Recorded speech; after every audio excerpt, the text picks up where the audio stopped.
Hi, Jessie Collins with Pyramid Educational Consultant, and I just wanted to show you a really simple activity that you could use to make identification of requesting or commenting on some simple nouns and things around the house kind of fun. So originally I was thinking I could find a purse, but I don't actually have a purse regularly available. So this is the Montana style of making a grab bag. This is my backcountry skiing backpack.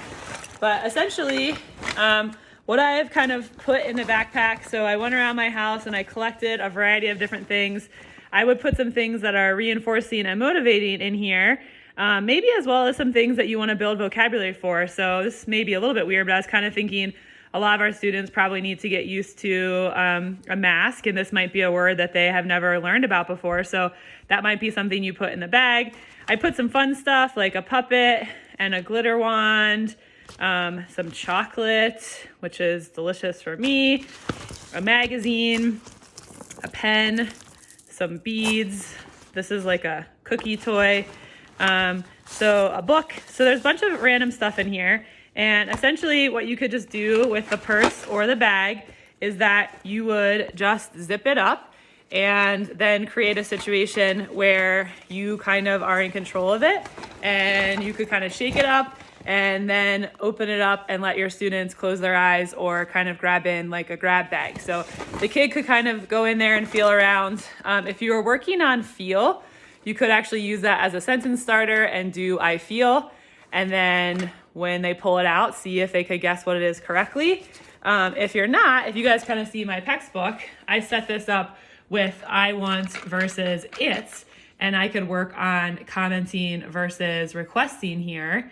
I'm using the sentence strip. If your students aren't at that level, you could also just drop back to a discrimination with no sentence starters or no sentence strip, or even go all the way back to a single picture. So these are some pictures I had, and there's also some things that are inside the grab bag. So you could let your student kind of reach their hand in there and see what they got, and they pull it out. And at this point in time, they already have it. So I might just be like, what is it? And then I could have my student work on it's a glitter wand, and exchange and tap out. Maybe if I wanted the student to kind of, I say, hey, what do you want to get when you put your hand in the bag? That's where I could get a request for I want. So maybe I ask the kid, what are you hoping you get when you put your hand in there? And maybe the kid says, I want the chocolate.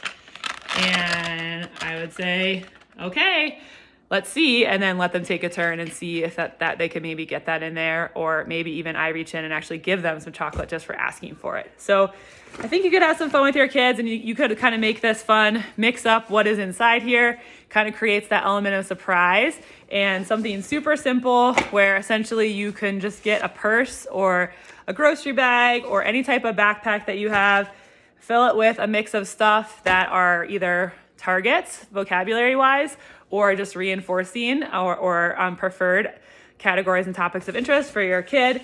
And then you can have a little fun interactive activity with your kids where they're getting to pull stuff out, and it just makes it a lot more fun than just having it readily available. Thank you. Have fun with your kids.